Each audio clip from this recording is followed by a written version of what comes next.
Imam Tuan Bilal yang dirahmati Allah Ta'ala, hadirin hadirat, dan malam yang penuh keberkatan ini, semoga Allah Subhanahu Wa Ta'ala mengampunkan dosa-dosa kita, berikan keberkatan di atas amalan kebajikan kita, menerima segala ibadah kita, dan insya-Allah Ta'ala pada hari akhirat nanti Allah Subhanahu Wa Ta'ala akan tempatkan kita ini bersama dengan para anbiya, para syuhada, para salihin fi jannatil ula, dalam syurga Allah Subhanahu wa taala yang maha tinggi, fi jannatil firdausi ala, insyaallah taala. Amin.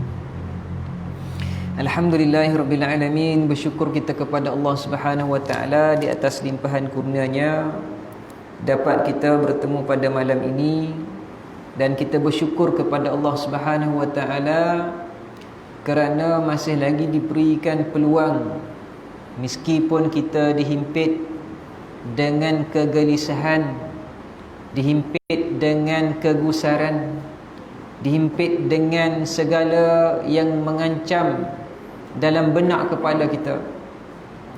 Mudah-mudahan Allah Subhanahu wa taala mengeluarkan kita daripada kegelisahan, mengeluarkan kita daripada kerisauan, lebih banyak daripada dikeluarkan kita daripada apa yang diuji oleh Allah Subhanahu wa taala. Kerana kadang-kadang hadirin hadirat yang dirahmati Allah Taala, kerana hati kita ini banyak tidak bergantung kepada Allah Taala, maka lebih banyak kita risau dan kita takut daripada ujian yang sebenar Allah Subhanahu wa taala berikan kepada kita. Banyak yang kita takutkan daripada perkara yang kita rugi di dunia ini, maka kita ini meracau-racau, macam seperti orang yang tidak ada arah, mencari kepada apa? Mencari kepada keluasan dunia. Kerana apa? Kerana takut fakir. Sedangkan Allah Ta'ala ghaniyun, Allah Ta'ala itu maha kaya. Kita ini sentiasa tercari-cari dan tidak puas hati di atas segala nikmat yang Allah Ta'ala berikan kepada kita, sedangkan daripada hari awal kita lahirkan di dunia ini sehingga pada saat ini kita masih lagi menghirup, merasai, minum, makan akan segala nikmat Allah Subhanahu wa taala. Itu menunjukkan manusia ini sebagaimana Allah Subhanahu wa taala katakan, firmankan dalam Al-Quran, khulu'a. Manusia ini sentiasa tidak cukup, manusia ini sentiasa tidak puas hati dengan apa yang ada pada dirinya. Oleh yang demikian, hadirin hadirat yang dirahmati Allah Subhanahu wa taala, kita pohon kepada Allah Taala pada tiap-tiap hari, pada tiap-tiap kali kita sembahyang, pada tiap-tiap kali kita berdoa kepada Allah Taala, semoga Allah Taala cukupkan ke dalam hati kita dengan nikmat, dan sedarkan kepada kita tentang kesyukuran, dan ingatkan kepada kita kedaifan dan kehinaan kita, supaya kita ini merasai cukup dengan segala nikmat Allah Ta'ala.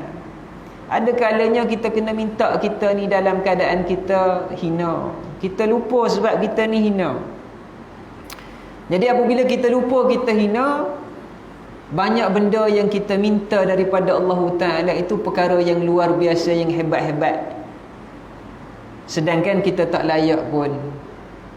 Sedangkan ibadah kita ini sedikit, sembahyang kita tak khusyuk, doa kita lalai. Tapi apabila kita minta kepada Allah Ta'ala, kita minta yang besar-besar. Apabila kita tak dapat, kita kecewa, kita mengeluh, dan kadang-kadang kita ini mencaci. Na'udzubillah min zalik. Maka oleh yang demikian, hadirin hadirat yang dirahmati Allah Ta'ala, ingatkan juga kepada diri kita, doa kepada Allah Ta'ala, ya Allah, ya Tuhanku, ingatlah kepada aku ini dhaif, aku ini hina, ya Allah, supaya aku tidak mendekati kepada takabur. Antal ghani wa nahnul fuqara'u ilaik. Engkaulah yang maha kaya, kami ini fakir kepadamu, ya Allah. Antal aziz, engkaulah yang maha luas, maha bijaksana, dan kami ini wa nahnul adillah, kami hina kepadamu, ya Allah. Wa antal qawi, engkaulah yang maha kuat. Wa nahnu du'afa, dan kami adalah yang sehina-hina, yang selemah-lemahnya, ya Allah Ta'ala. Maka setiap kali kita minta kepada Allah Ta'ala dengan doa yang demikian, apa sahaja yang Allah Ta'ala berikan kepada kita, insya-Allah Ta'ala, Allah Ta'ala masukkan ke dalam hati kita sifat qanaah, sifat cukup, sifat tidak meminta-minta, sifat tidak berdengki kepada orang lain, sifat tidak merendah-rendahkan kepada orang lain yang mendapat akan nikmat Allah Subhanahu wa taala. Ingat, kita kena ingat juga kita ini adalah daripada hamba Allah Taala yang hina. Mudah-mudahan dengan kehinaan yang ada pada kita ini bertambah kita tawaduk, bertambah ibadah kita kepada Allah Subhanahu wa taala. Hadirin hadirat yang dirahmati Allah Taala, jadi pada pertemuan yang lalu kita merancang untuk mengisahkan tentang peribadinya Rasulullah sallallahu alaihi wasallam. Tetapi oleh kerana ada halangan dan juga adanya perkara-perkara yang tidak boleh dielakkan, maka kita menangguh pertemuan tersebut. Dan alhamdulillah pada malam ini kita bersyukur kepada Allah Subhanahu wa taala masih lagi kita bertemu, dan dapatlah kiranya insya-Allah taala pada pengisian kali ini saya akan berkongsi sedikit tentang perihalnya Rasulullah sallallahu alaihi wasallam. Ini adalah daripada kita meraihkan, daripada kita merayakan hari kelahiran Nabi sallallahu alaihi wasallam yang baru sahaja lepas berapa minggu yang lepas. Jadi pada saat ini tidaklah salah seandainya kita mengungkapkan sedikit sebanyak tentang perihal Nabi sallallahu alaihi wasallam. Mudah-mudahan kita boleh mengambil iktibar dan juga teladan daripada apa yang kita akan kongsikan nanti insya-Allah taala.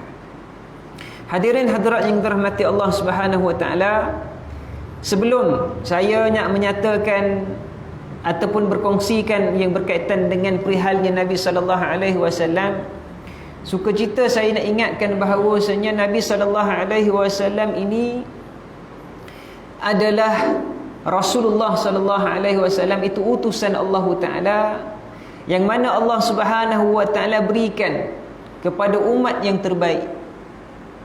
Dan Allah taala telah menyebutkan kuntum khaira ummatin ukhrijat linnas. Allah taala sebutkan kepada kita, yakni umat Nabi sallallahu alaihi wasallam, yang mana engkau ini, kalian ini adalah sebaik-baik umat yang dikeluarkan daripada manusia. Allah Subhanahu wa taala menyatakan hal yang demikian untuk mengingatkan kita bahawasanya kemuliaan, kehebatan dan kelebihan yang diberikan kepada umat Nabi Muhammad sallallahu alaihi wasallam tidak akan berlaku dan tidak akan terhasil kecuali dengan adanya Rasulullah sallallahu alaihi wasallam. Kita akan soalkan, di mana datangnya kehebatan itu seandainya tidak daripada akhlaknya Rasulullah? Daripada mana datangnya makbul athar doa-doa orang-orang yang saleh selain kecuali tidak diajarkan oleh Rasulullah sallallahu alaihi wasallam? Daripada mana datangnya kelebihan-kelebihan yang ada pada umat ini sebagai manusia yang sarwa jagat, yang sentiasa mencari kelebihan dan kebaikan, yang sentiasa dibekalkan dengan sifat takwa dan juga tawakal kepada Allah Taala, melainkan dengan diajarkan oleh Rasulullah sallallahu alaihi wasallam. Maka oleh yang demikian, hadirin hadirat yang dirahmati Allah Taala, meskipun kita tidak merasakan kita ini orang yang baik-baik, meskipun kita ini merasakan kita ini orang yang berdosa, banyak dosanya, meskipun kita ini merasakan sangat jauh daripada orang yang kuat ibadat, tetapi kita ini semuanya adalah umatnya Nabi sallallahu alaihi wasallam. Tidak boleh tidak, kita ini adalah termasuk daripada golongan yang Allah Ta'ala sebutkan khairu ummatin, sebaik-baik umat. Cuma secara operasionalnya, secara operasinya, sifat-sifat itu kita dah terbaik dah. Ini umat Nabi Muhammad sallallahu alaihi wasallam, memang umat yang terbaik, tapi dia tak sembahyang. Akhlaknya buruk. Nabinya yang terbaik, tapi umatnya tak sembahyang. Umatnya ini akhlaknya buruk. Umatnya ini saling bertelagah di antara jiran-jiran. Umatnya ini tidak berjemaah contohnya, tidak mengimarahkan masjid. Itu secara operasionalnya, operasinya. Kita ini sudah ada sifat-sifat itu, tetapi belum lagi difungsikan, belum lagi digerakkan. Maka oleh yang demikian, kita kena faham bahawasanya sebelum kita ini bergerak ke arah menjadi umat yang terbaik tadi, Allah Subhanahu wa taala telah sebutkan kepada kita semua ini, kalian ini adalah umat yang terbaik, diterbitkan daripada sekalian manusia. Saya tak sembahyang ustaz, saya tak puasa ustaz. Umat Nabi Muhammad, ya umat Nabi Muhammad. Saya ni akhlaknya buruk ustaz. Umat Nabi Muhammad, ya umat Nabi Muhammad.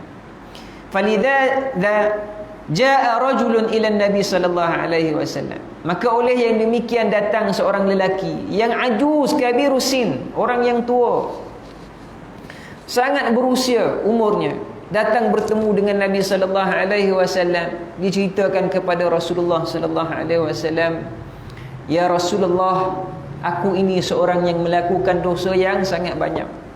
Aku ini melakukan dosa yang sangat banyak, dan aku ini seorang yang sudah tua. Sangat tua, sangat banyak dosanya. Apakah Allah Ta'ala akan mengampunkan aku? Apakah Allah Ta'ala akan mengampunkan aku?" Kata seorang yang tua daripada umatnya Nabi sallallahu alaihi wasallam. Maka Nabi sallallahu alaihi wasallam tanyakan, "Anta muslim? Engkau ni orang Islam tak?" "Ya, saya orang Islam."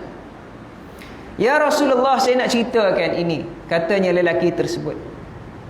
"Dosa saya ini, kalau nak digambarkan kepada Tuan, seandainya saya ini, dosa saya ini diberikan kepada semua orang yang beriman, yang saleh-saleh di atas muka bumi ini, bagi sedikit seorang, cabut daripada dosa ni, bagi sikit semua, yang saleh-saleh, yang kekal jemaahnya apa semuanya ibadah kepada Allah Ta'ala, bagikan dosa saya sedikit-sedikit ni, semua akan masuk neraka."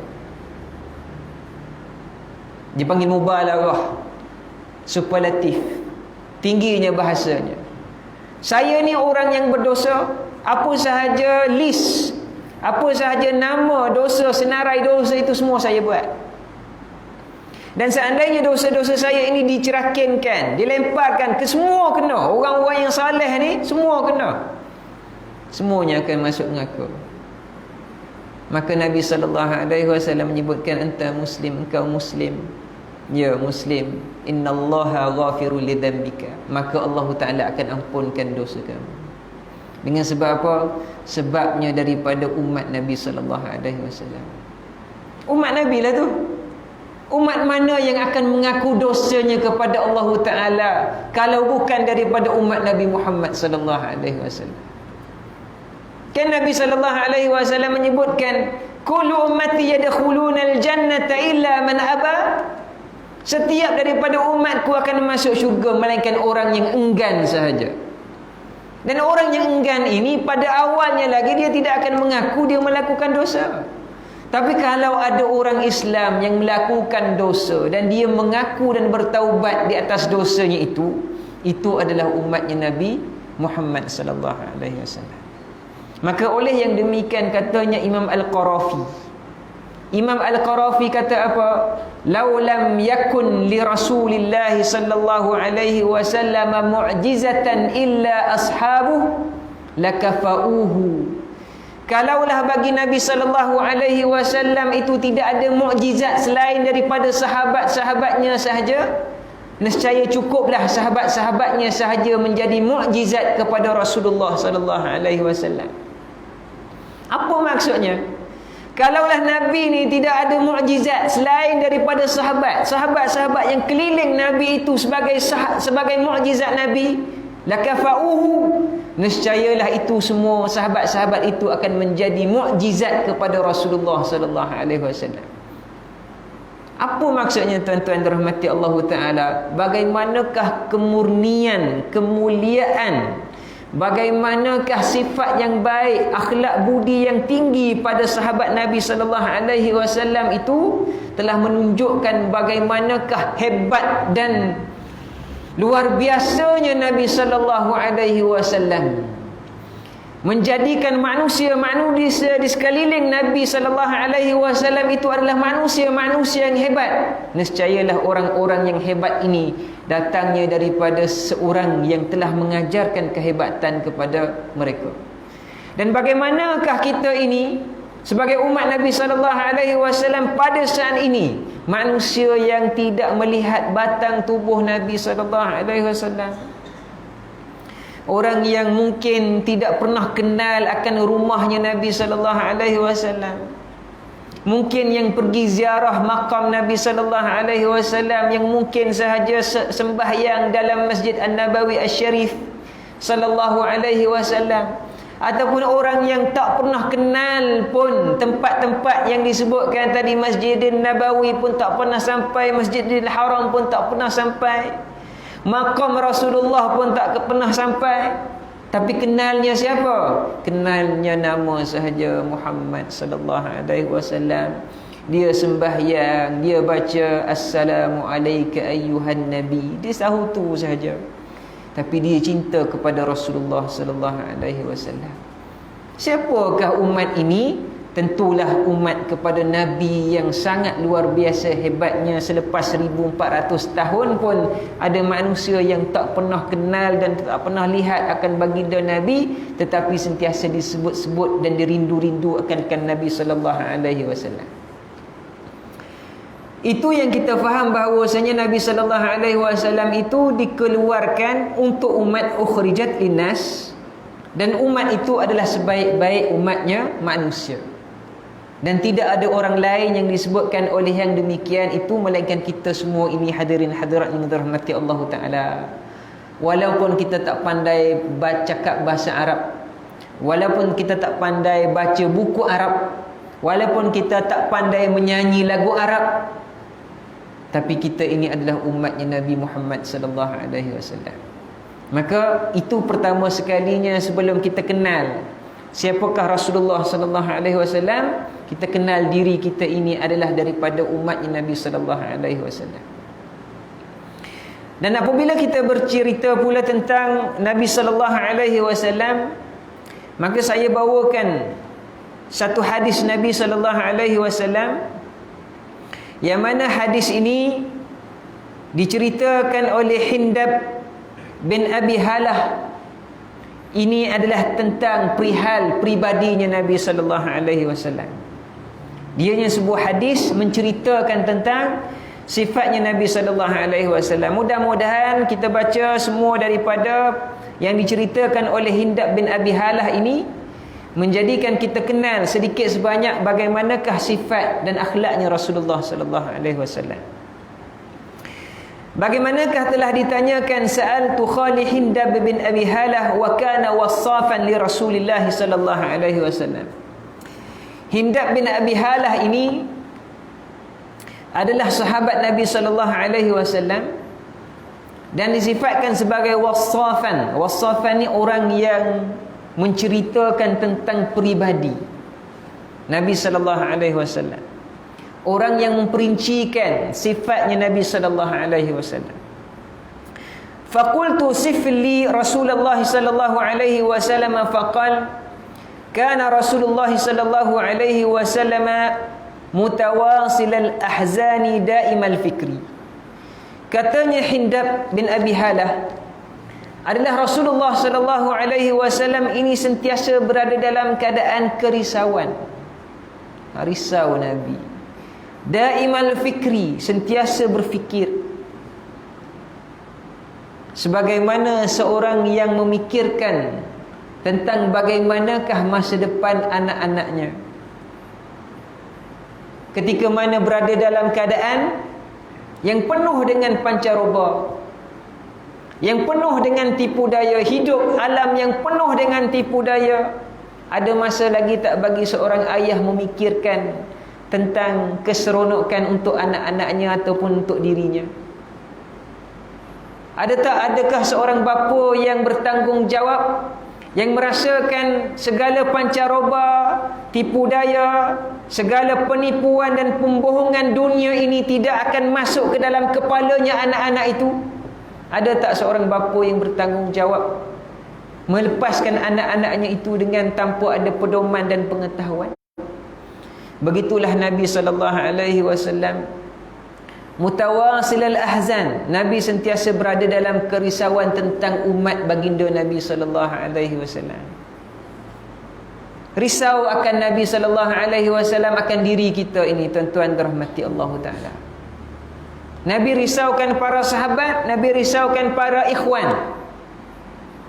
Nabi SAW menyebutkan sabaqal mufaridun, sabaqal mufaridun. Jadi sahabat tanya, man sabaqal mufaridun? Siapa dia sabaqal mufaridun? Ya Rasulullah, siapakah? Ikhwani, saudara-saudaraku. Bukankah kami ini ikhwanuk? Bukankah kami ini saudaramu ya Rasulullah? Maka Nabi menyebut, antum ashabi. Kamu ini semuanya adalah sahabatku. Ikhwani, saudaraku adalah orang yang tidak pernah melihatku, orang yang tidak pernah berhadapan denganku, akan tetapi mereka sentiasa rindu akan diriku, iaitu adalah umatnya Nabi Muhammad sallallahu alaihi wasallam. Jadi Nabi ingatkan kita ini, kita tak pernah lihat Nabi, tetapi Nabi sentiasa akan tanyakan kepada kita. Sebab itu pada akhirat nanti, tuan-tuan yang dirahmati Allah Ta'ala, Nabi mengira akan umat Nabi sallallahu alaihi wasallam. Nabi kira umat ni, sehingga kan dikatakan oleh ulama bahawasanya Nabi kenal akan setiap nama kita, min awwaliha, daripada awal sampai akhirnya. Contohnya saya ni, Muhammad Hamidi bin Ismail bin Haji Abdul Hamid, Haji Abdul Hamid bin Haji Abdul Awang bin Majid, dan sampailah kepada nenek moyang saya yang saya pun tak ingat. Nabi SAW tahu satu persatu sampailah kepada Adam AS. Semua seorang spesifik, bukan dalam kumpulan, bukan selektif, bukan. Semuanya seorang-seorang. Tetapi kita kenal Nabi SAW sampai Abdul Muttalib sahaja. Nama sampai Abdul Muttalib sahaja. Ilmu yang kita kenal itu masa kita sekolah rendah, sekolah tadika, itulah ilmu yang kita ada sampai Abdul Muttalib sahaja. Sedangkan Nabi SAW pada saat ini kenal nama kita daripada awal. Maka pada hari akhirat nanti, Nabi SAW mengira umat ini, maka ada satu kumpulan umat Nabi yang tidak kelihatan pada Nabi SAW. Maka Nabi tanyakan, aina ummati, ummati. Bilangan tak cukup ni. Ada bilangan tak cukup. Nabi kata ada bilangan tak cukup. Rupa-rupanya mereka ini dengan terperinci, supaya kita semua ini dapat mengenalnya dia dengan satu persatu dengan baik. Nabi SAW sebutkan, ada benda yang lebih aku takutkan daripada kesyirikan yang berlaku ke atas umat ini. Ketika mana Allah Ta'ala memberikan miftahud dunia, ketika mana Allah Ta'ala memberikan kunci kepada dunia ini kepada umat Nabi SAW, maka tidak akan sesiapa pun yang di antara umat Islam ini yang kenal di antara mereka. Nabi SAW pernah berdoa kepada Allah Ta'ala dengan 3 doa. Dengan 3 doa, Nabi SAW minta kepada Allah Ta'ala supaya umat ini, umat Nabi SAW ini tidak dihancurkan oleh apa? Al-judu wa raht, ribut petir. Minta Allah Ta'ala kabulkan. Maka umat Nabi SAW tidak binasa dengan ribut petir, dengan hujan, dengan bencana alam. Nabi SAW minta kepada Allah Ta'ala dikabulkan doa Nabi SAW supaya umat ini tidak akan mati disebabkan oleh musuh-musuh yang membunuh mereka. Maka ada umat Nabi SAW yang hidup. Vietcong, tuan-tuan dirahmati Allah Ta'ala. Vietcong di Vietnam, pembunuhan terhadap umat Islam 500,000 orang. 500,000 orang. Itu yang tak dikira pada zaman dinasti-dinasti Cina, zaman sekarang, zaman di Bosnia, Shubra Shatila di Palestin. Bahkan berjuta-juta, berpuluh-puluh juta umat Islam ini yang telah meninggal. Bahkan pada peperangan The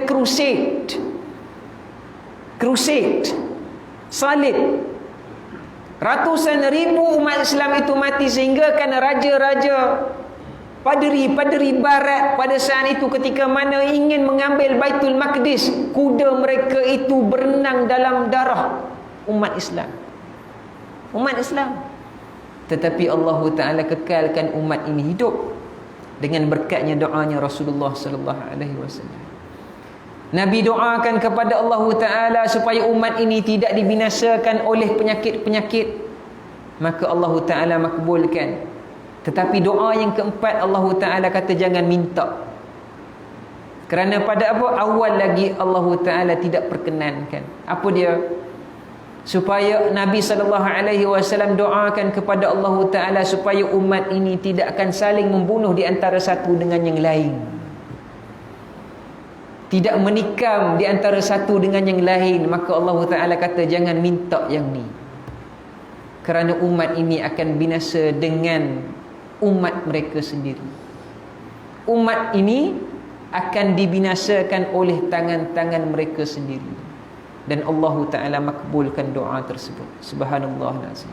Umat ini, umat Nabi SAW ini, tuan-tuan dirahmati Allah Ta'ala, tidak akan binasa melainkan dengan mereka sendiri. Sebab itu dalam sahih, dalam Sunan At-Tirmizi, bagaimanakah Imam Tirmizi membawakan hadis Rasulullah SAW mengatakan, apabila pedang saja diletakkan ke atas umat ini, maka dia tidak akan diangkat sampai bila-bila. Apa maksudnya? Seandainya diletakkan tikaman pembunuhan ke atas umat Nabi SAW ini, dia akan berterusan dan tidak akan diangkat sampai bila-bila pun. Dan itulah yang berlaku pada kita umat Nabi SAW. Maka apabila kita faham beginilah sifat, beginilah keadaan yang berlaku kepada umat Nabi SAW, nescayalah sifat Nabi itu mutawasilul ahzan. Nabi itu sentiasa rungsingkan, daimal fikri, sentiasa berfikirkan tentang apa yang berlaku ke atas umat Nabi SAW.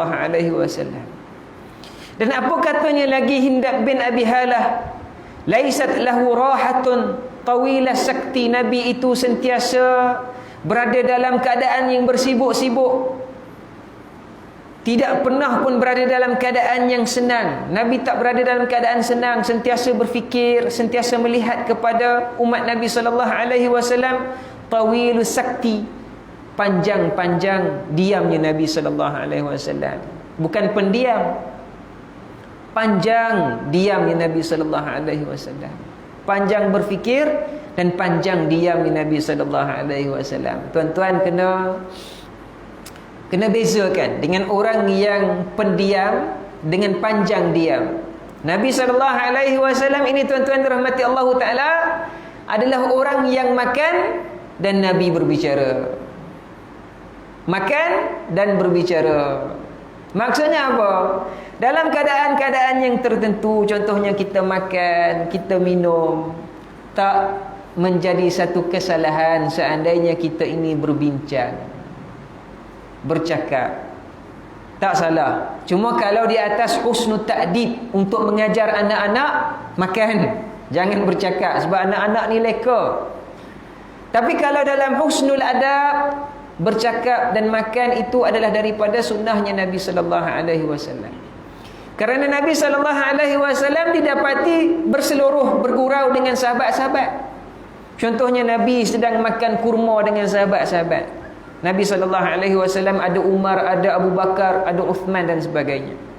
Maka apabila makan saja, Umar sentiasa bercakap, Nabi pun bercakap. Dan ketika mana Umar berpaling tempat lain, Nabi letakkan makanannya di mulut, dan Umar meletakkan biji tamarnya di hadapannya Rasulullah SAW. Dan apabila selesai makan, Maka Umar kata, ya Rasulullah, tengok tuan makan. Banyaknya tuan makan. Tengok bijinya banyak. Kan banyak kan. Maka Rasulullah sallallahu alaihi wasallam menjawab kepada Umar, aku sedikit lebih baik daripadamu wahai Umar. Kenapa ya Rasulullah? Kerana dengan biji-biji kamu makan. Aku makan banyak tetapi ada juga biji yang aku keluarkan. Engkau makan tamar dengan biji-bijinya pun kamu telan. Kan? Aku lebih baik sedikit. Jadi di situ kita lihat Nabi ada interaksinya. Maka tidak salah dalam kita melihat bahawasanya ini adalah interaksi.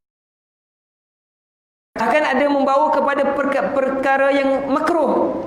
Contohnya pada akhir Ramadan, 10 Ramadan yang akhir, Nabi SAW daiman sakti. Nabi ini diam, Nabi tak bercakap. Apabila Nabi beriktikaf, Nabi diam. Nabi tak bercakap dengan para sahabat. Nabi hanya beriktikaf 10 akhir Ramadan. Nabi beriktikaf sehinggalah mulut Nabi pun terkunci, tak bercakap melainkan tasbih dan zikir saja. Dan tidak dibolehkan ke atas kita dan ke atasnya Rasulullah sallallahu alaihi wasallam.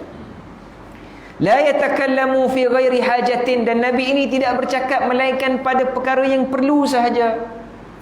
Bermaksud perlu itu bermaksud bukan bermaksud perkara yang lebih-lebihan. Nabi bercakap pada sendi guraunya, bercakap pada seluruhnya, bercakap pada memintanya, bercakap pada anak-anak kecil. Nabi SAW melihat anak-anak kecil yang ada di tepian jalan. Nabi kata, man sabaqani kaza wa kaza. Nabi sebutkan siapa yang dapat berlumba dengan aku ni, dapat aku dengan aku sekarang ni, siapa yang dapat pintas aku ni, aku akan bagi hadiah-hadiah. Itu sifat Nabi SAW mengajar kepada kecergasan. Dan Nabi tengok ada budak-budak kecil yang sentiasa main-main. Nabi kata, tak, datang, kita berlumba. Nabi mengajarkan kecergasan. Maka memerlukan kita juga cergas. Kerana itu adalah semangat yang diberikan oleh Rasulullah SAW.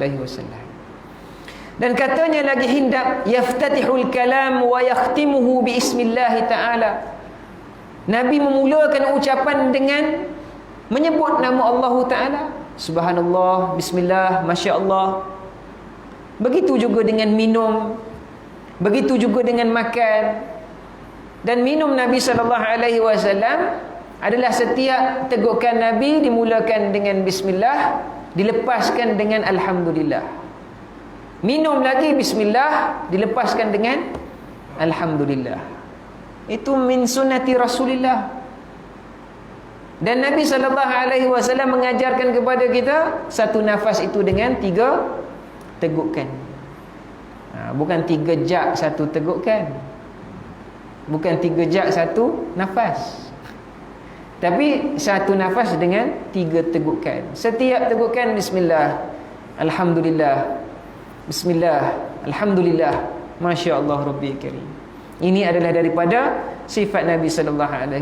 Bahkan Nabi SAW menyebutkan assalamu qabla al-kalam, beri salam dahulu sebelum daripada bercakap. Bahkan Nabi menganjurkan bahawasanya ada orang yang bercakap sebelum beri salam, la rudda alaih, jangan jawab percakapannya, kerana dia tidak menunjukkan daripada min ummati Rasulullah sallallahu alaihi wasallam. Datang-datang saja bercakap tanpa beri salam. Maka Nabi kata jangan jawab perkataannya sehinggalah dia memberi salam ke atas kalian. Subhanallah lazim, banyak sangat yang diajarkan oleh Rasulullah sallallahu alaihi wasallam kepada kita. Bahkan ianya semuanya adalah mengajarkan kepada apa? Kepada akhlak dan juga adab kita sebagai seorang manusia. Kalau tidak ada hal ini, nescayalah kita ini menjadi seorang yang barbarik, orang yang tatar, bukan tatar, tartar. Tartar ni orang kencing berdiri. Kalau pergi negara Arab dia kata apa? Tartar. Kalau Tatar tu bangsa Mongol tu, Hulaku dan sebagainya. Ni kalau sebut Tartar, orang yang kencing berdiri, iaitu barbarik, orang yang barbarian, orang yang tidak ada tamadun. Nauzubillah min zalik. Wa yatakallamu bi jawa'ilmil kalim, dan Nabi ini bercakap dengan perkara-perkara yang terfokus. Kalau bincang satu benda, bincang yang itu. Kalau bincang satu masalah, bincang selesaikan masalah itu. Kalau bincang tentang perkara yang mesti dibincangkan, itulah yang menjadi pokoknya. Tak campur benda-benda lain. Ini adalah daripada sifatnya Nabi sallallahu alaihi wasallam. Dan perkataan Nabi adalah sangat-sangat terfokus. Dan apa katanya lagi Hindab bin Abi Halah? Faslun la fudula wala taksira. Dan Nabi itu bercakap dengan terperinci. Nabi cakap dengan terperinci. Nabi sebut dengan jelas sesuatu masalah dan perkara. Dan Nabi ini bercakap dengan yukhatibun nasa ala qadari uqulihim. Dan Nabi bercakap dengan kadar pemikiran manusia. Kalau orang awam dicakapkan dengan bahasa orang awam. Kalau memanggil orang awam dengan keadaan yang tertentu, maka dipanggil dengan keadaan yang tertentu. Sebab itu kita ini diajarkan oleh Allah Ta'ala sendiri. Bagaimanakah memanggil orang-orang yang kita hormati itu dengan gelarannya. Anak memanggil abatah bapanya. Wahai ayah, wahai bapaku yang ku kasihi. Dan seorang ayah memanggil anaknya dengan gelarannya, ya bunai. Ini adalah caranya Allah Ta'ala mengajarkan kepada kita interaksi, supaya terpupuk kepada kita ini adab dan juga akhlak. Dan ingatlah tuan-tuan, hadirin hadirat yang dirahmati Allah Ta'ala, bagaimana manusia ini ada yang mencaci dan menghina ayahandanya, bapanya, ketika mana mereka ini tidak belajar akhlak yang baik. Saya pernah bertemu dengan seorang anak yang telah meninggal ayahandanya. Dia sangat dendam dengan ayahandanya. Ayahandanya meninggal, sangat dendam dia. Saya tanyakan kenapa begitu berdendam. Dia kata, ayah saya tidak pernah minta maaf dengan saya. Subhanallah. Minta maaf. Kita sebagai ayah kena minta maaf kepada anak pada benda-benda yang kita salah dan kita silap. Anak tadi ingat, dia kata, saya ingat ayah saya tidak pernah minta maaf kepada saya, walaupun jelas-jelas dia melakukan kesalahan ke atas saya. Tak pernah minta maaf walaupun di saat akhir. Dia pangku ayahnya di saat akhir, dan ayahnya tak pernah menyebut perkataan maaf sampailah akhir umurnya. Dia dendam, begitu dendam. Subhanallahazim. Cerita lain itu saya tak nak kongsikan. Cuma ada anak yang sangat menantikan perkataan lembut dan indah daripada mulut ayahandanya, supaya dia menjadi seorang yang beradab dan lemah lembut kepada Allah Subhanahu wa taala. Ingatlah itu tuan-tuan dirahmati Allah Taala. La fudula wala taksira. Dan Nabi ini tidak berlebih-lebih dalam percakapan, tidak banyak memuja dan memuji. Sehingga kan Nabi SAW datang seorang lelaki yang mana dia memuja sahabatnya. Seorang lelaki ini datang bertemu dengan Rasulullah SAW. Disebutkan, ya Rasulullah, si fulan ini best, awesome, powerful man dan sebagainya. Bagus dia ni. Maka Nabi SAW kata apa? Innaka qad qata'ta ra'sah. Kamu sekarang sedang memotong kepalanya.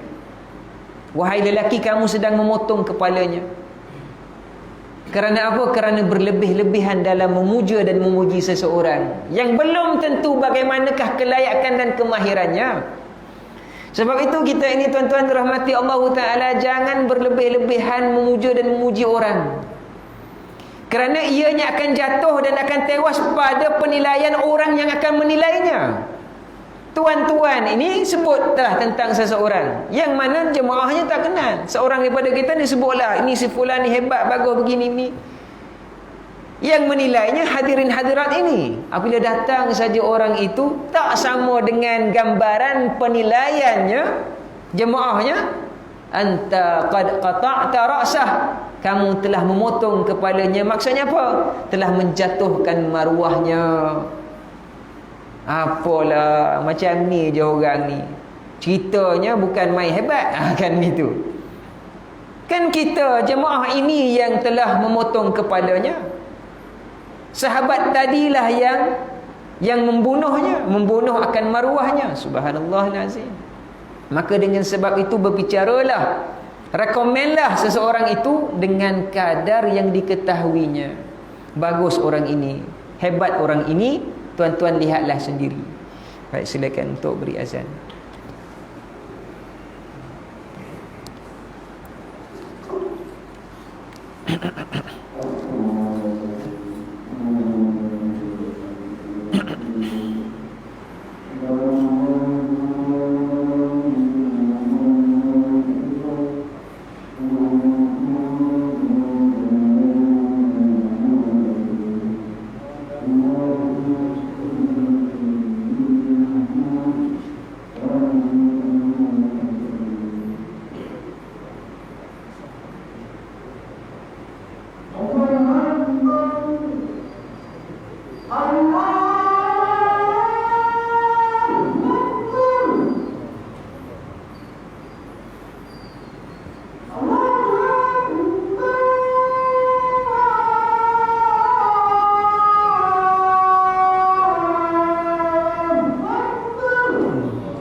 تسد القوة محمدا يزيد بشجرة العطر في بعث مقام محمدا يزيد وعدت أنك لا تخلف الماء وصلى الله على سيدنا مولانا محمد وعلى آله وصحبه أجمعين والحمد لله رب العالمين.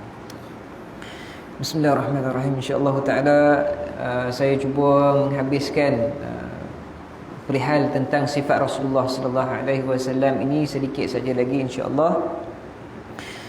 Wala fudula wala taksir, dan Nabi ini tidak berlebih-lebihan dalam berkata-kata, apatah lagi dalam memuja dan memuji. Wala taksir, dan juga perkataan Nabi juga tidaklah sangat ringkas sehinggalah tidak difahami. Perkataan Nabi itu adalah cukup mu'tadil, cukup udulah, cukup seimbang. Tidak berlebihan dan juga tidak berkurang. Itu adalah daripada sifat fatanah, sifat daripada sifat kebijaksanaan Nabi sallallahu alaihi wasallam. Laisa bil jafi wala mahin, dan perkataan Nabi itu tidak keras, mendengarnya tidak sakit, wala mahin, dan juga tidak menghina. Kan orang-orang yang hebat ini, kalau orang-orang yang hebat ini, yang baik akhlak ini, kalau bercakap perkataan itu cukup tawaduk, kita dengar pun cukup tawaduk. Tapi kalau orang-orang yang keras hatinya, orang yang sentiasa hidupnya dalam keadaan yang tidak pernah merasai sifat tawaduk, dia bercakap benda-benda yang simple pun bunyinya sangat bongkak. Bunyinya pun sangat bongkak. Tapi kalau orang yang hidup dalam keadaan tawaduk, dia bercakap benda-benda yang hebat pun kita dengarnya dia sangat tawaduk. Subhanallah nazim. Ini adalah sifatnya Nabi sallallahu alaihi wasallam. Perkataan Nabi itu tidak sakit, tidak menyakitkan telinga. Kita ni ada orang yang kita dengar dia bercakap sesuatu perkara kita sakit nak dengar. Dan bukan kena pada kita pun, tapi sakit perkataannya tu. Subhanallah azim. Ini adalah daripada kemuliaannya Nabi sallallahu alaihi wasallam. Yu'azzimu ni'mata wa in daqqat. Nabi ini membesarkan segala nikmat walaupun kecil. Nabi membesarkan segala nikmat walaupun kecil. Nikmat berkata-kata walaupun sedikit, Nabi sallallahu alaihi wasallam hargainya. Nikmat tidur, nikmat makan, semuanya Nabi sallallahu alaihi wasallam ajarkan kepada kita. Sehingga kan bagaimana Nabi sallallahu alaihi wasallam pernah makan di rumahnya Abu Ayyub Al-Ansari radhiyallahu taala wa ardhah. Abu Ladi hidangkan dengan rutab, dengan kambing, dengan dengan gandum, dengan roti. Maka Nabi sallallahu alaihi wasallam gurindamkan. Makan tu, selepas makan Nabi gurindamkan. Tamrun wa busurun wa rutabun wa khubzun wa lahmun. Nabi gurindamkan, Nabi ulang-ulangkan sambil bercucuran air mata Nabi sallallahu alaihi wasallam. Walladhi nafsi biyadih, Nabi sallallahu alaihi wasallam menyebutkan adalah kurma yang merah-merah kelat. Nabi ulang tu, inilah nikmat yang kamu akan minta wahai Muhammad pada hari akhirat nanti. Sebab itu adalah makanan yang paling lazat pernah Nabi nikmati dalam hidupnya Nabi sallallahu alaihi wasallam. Kita tak minta lah sebab hari-hari kita makan daging kambing. Tapi itu Nabi kata, kalaulah nanti pada hari akhirat inilah yang aku akan minta. Sebab sangat enak, sangat lazat. Itu sahaja yang akan diberikan oleh Allah Ta'ala. Kerana akhirat itu adalah tempat kembalinya orang-orang yang beriman kepada Allah Ta'ala. Subhanallah nazim. La yadumma minha syai'a. Nabi tidak menghina sedikit pun daripada nikmat-nikmat Allah Ta'ala. Tidak menghina sedikit pun daripada orang-orang yang jahil. Tidak menghina sedikit pun daripada orang-orang yang keras hatinya. Bahkan Allah Ta'ala sentiasa mengingatkan kepada Nabi sallallahu alaihi wasallam, jangan lemah, jangan hina, jangan berpaling kepada orang-orang yang berpaling kepadamu. Kerana itu adalah sifat Nabi sallallahu alaihi wasallam. Ghaira annahu lam yakun yadummu dawaqan wa la yamdahu. Akan tetapi Nabi sallallahu alaihi wasallam lam yakun yadummu dawaqan wa lam yamdahu. Tidak pula Nabi sallallahu alaihi wasallam suka mencerita akan perkara-perkara yang berkaitan dengan makanan ataupun minuman. Tak pula Nabi, walaupun Nabi tidak menghina, tapi tidak pernah mencaci, Nabi sentiasa membesarkan nikmat, tidak pula Nabi menyebut-nyebutkan sedap dan tak sedapnya makanan. Pergi rumah tu, alah tak sedaplah dia masak, tak. Kan Aisyah ni tak pandai masak, tak. Pergi rumah orang ni, rumah orang tu tak pernah cakap benda tak sedap, kau sedap. Walaupun Nabi ini sangat membesarkan nikmat dan tidak pernah mencela akan segala perkara yang buruk, akan tetapi Nabi tidak bercerita tentang enak dan sedapnya makanan. Satunya apa? Kerana ianya adalah menyakitkan kepada hati-hati orang yang fakir dan miskin. Kita ni tuan-tuan rahmati Allah Ta'ala, kita buat hidangan, kita buat jamuan akikah, kambing golek ke apa, datang semua kan, kita viral kan. Kita kena ingat bagaimana orang-orang yang tak dapat makan, bagaimana hati mereka lihat tu. Oh, kami tak dapat rasa, tapi jemaah dapat rasa. Subhanallah lazim. Sebab itu kena raikan duyuf, iaitu tetamu-tetamu Allah Ta'ala. Anak-anak yatim mesti dilawat, mesti dicium kepala mereka, diusap kepala mereka. Yang mana tidak batal wuduk lah. Bukan anak-anak yatim dah besar panjang tu. Yang cantik-cantik tu, ni bukan.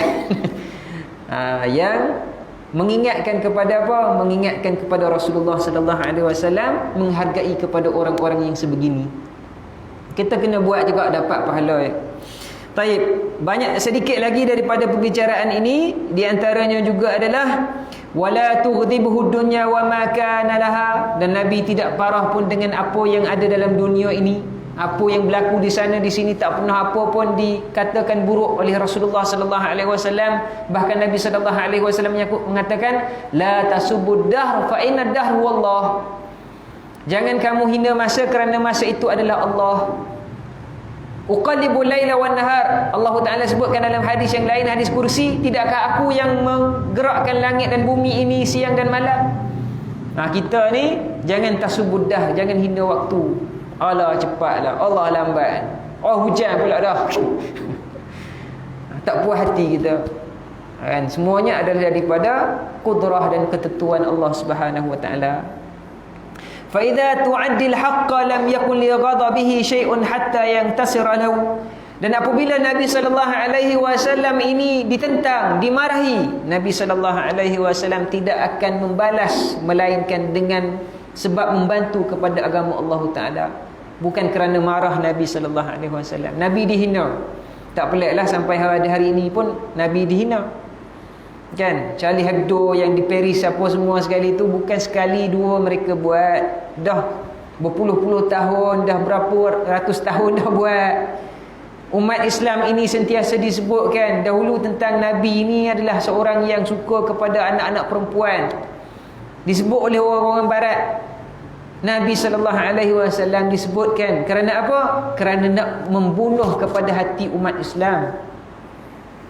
Ini dia, Nabi dihina, tapi Nabi tidak akan memarahi dengan sebab kemarahan, tetapi Nabi akan menentang dengan sebab kerana menentang akan agama Allah Ta'ala.